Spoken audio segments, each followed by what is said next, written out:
गरिमा नानीको चाहिँ आँखा छैन, जिब्रो थुतेको छ, पुरै चुरोटले पोल्दिएको छ, पुरै ब्लेडले काटेको छ। हाम्रो माग भनेको चाहिँ के हो भने सरकारसम्म यो कुरा पुर्याइदिनु। हाम्रो माग भनेको चाहिँ त्यो जसले त्यो हत्या गरेको छ, जसले रेप गरेको छ, त्यसलाई चाहिँ रोडसम्म ल्याएर त्यसलाई यस्तो यस्तोमा चिरेर चक्कुले चिर्नु छ कि ब्लेडले चिर्नु छ, खुर्सानी नुन दलेर मात्रै त्यसलाई फाँसी दिनु पर्यो। त्यसको लिङ्ग काटेर नुन खुर्सानी दली मरेछ भने ठिकै छ, मरेन भने पछि पेट्रोल खनाएर मार्नु पर्यो हैन।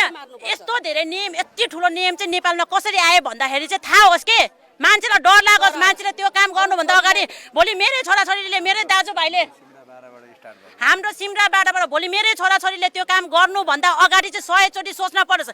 यो काम यस्तो नियम कानुन चाहिँ नेपालमा कसरी आयो भन्दाखेरि चाहिँ हाम्रो सिमराबारमा चाहिँ गरिमा हत्याकाण्ड यसरी भएको थियो। त्यसपछि चाहिँ यो कानुन नेपालमा आएको हो भनेर इतिहासमा हुनु पर्यो यो कुरा। हाम्रो हाम्रो हाम्रो माग भनेको चाहिँ त्यही हो, आउनु पर्यो, त्यो सरकार आउनु पर्यो। हिजोको दिनमा जेएनजीको आन्दोलनमा तपाईँको सुदन गुरुङ 10 मिनटमा सिमरा आइपुग्ने मान्छे, सिमरामा एयरपोर्ट छ, 15 मिनटको बाटो एयरपोर्ट, तपाईँको फ्लाइट भनेको 15 मिनटको बाटो, 15 मिनट सुदन गुरुङ र बालिसा आउनु परेन। नभए हामी त्यो जसले जो दोषी छ नि त्यो दुईजनालाई हामी छोडिदिन्छौँ। त्यसको सट्टामा एउटा पुलिस, एउटा जुन अलिकति पदको मान्छे हुन्छ नि त्यसको हामीलाई छोरी ल्याएर देओस्, हामी खुसी छौँ। खुसी छ कि छैन दिदी बहिनी भन्नु त? एकदम बालेनको छोरी दिए पनि हुन्छ, हामी छोडिदिन्छौँ त्यसलाई। जो दुईजना छ नि जो दुईजना अपराधी छ नि त्यसलाई हामी छोडिदिन्छौँ। हामीलाई बालेनको छोरी दिए पनि हुन्छ, जो अलिकति माथि पदमा छ त्यसको छोरी दिए पनि हुन्छ।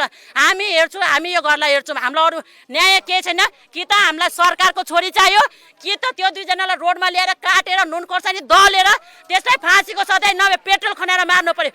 यो कानुन चाहिँ तपाईँको गरिमा हत्याकाण्डपछि चाहिँ सिमराबाट सुरु भएको यो कानुन भनेर इतिहासमा रच्नु पर्यो, इतिहासमा आउनु पर्यो। यति नै हो हाम्रो माग।